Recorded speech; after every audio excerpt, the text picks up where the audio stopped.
Welcome to the Fix It Tech News channel. And today in the news, we have Microsoft. Microsoft in the last few days have actually released their numbers for, how much money is coming in.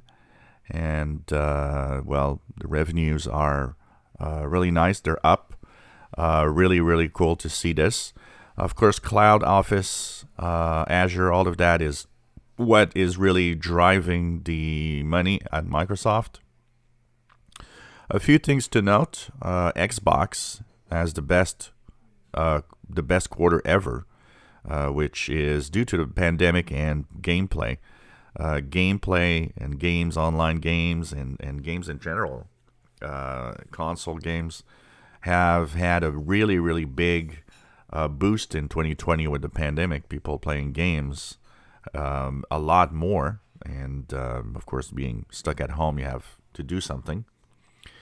There's that. Also, one that is surprising. A couple of numbers that are kind of weird.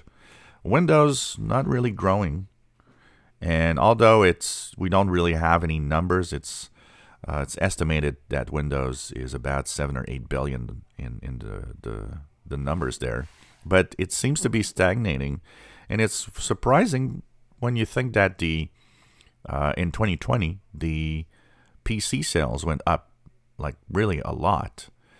That should have had an impact there. The other impact that it didn't have, and I would be worried if I'd be Microsoft, with their Surface line of PCs, laptops, and the soar and in sales of PCs.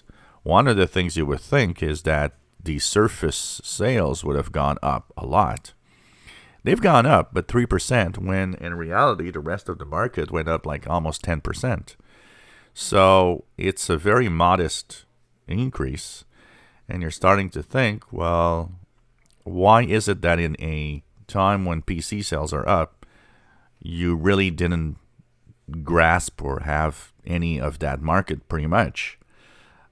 Makes you think of how the marketing is happening and what's happening with Surface devices. It's kind of weird.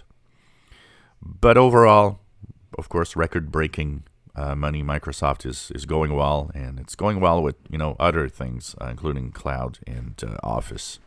If you enjoy my videos, please subscribe, give us thumbs up. Thank you for watching.